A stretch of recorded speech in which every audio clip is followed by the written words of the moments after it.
بسم اللہ الرحمن الرحیم۔ ظفر اقبال اردو اکیڈمی۔ داستان ہے نو طرز مرثا، جسے قصہ چہار درویش بھی کہا جاتا ہے۔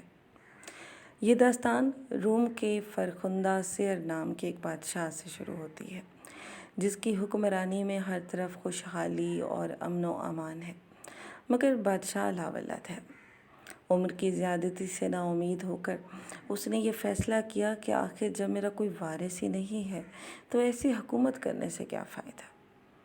اس فیصلے سے امراء اور رعاع سب پریشان ہو گئے اور بادشاہ سلامت سے کہا کہ اس طرح تو ملک کا نظام برباد ہو جائے گا۔ خدا نے آپ کو اس لیے بھیجا ہے، آپ ایسا کیجیے کہ دن کو امور سلطنت سنبھالیے اور رات کو بزرگان دین کی زیارت کیجیے۔ بادشاہ اس بات پر راضی ہو گیا۔ ایک رات محل سے نکل کر باہر آیا تو کیا دیکھتا ہے کہ تیز آندھی میں ایک چراغ چل رہا ہے۔ بادشاہ حیران ہوا اور جب چل کر وہاں دیکھا تو 4 درویش بیٹھے باتیں کر رہے تھے۔ بادشاہ تمام درویشوں کی باتوں کو سنتا رہا۔ آخر میں تیسرے درویش کی کہانی ختم ہوتے ہی فجر کی اذان ہو گئی۔ وہاں سے بادشاہ محل میں آیا اور ملازموں سے کہا کہ فلاں جگہ 4 درویش ہیں، انہیں عزت کے ساتھ دربار میں حاضر کرو۔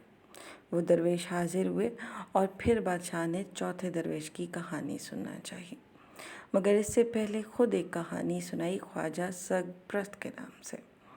اس کے بعد چوتھے نے کہانی سنانا شروع کی۔ کہانی ختم ہوتے ہی بچے کی پیدائش کی خبر آئی۔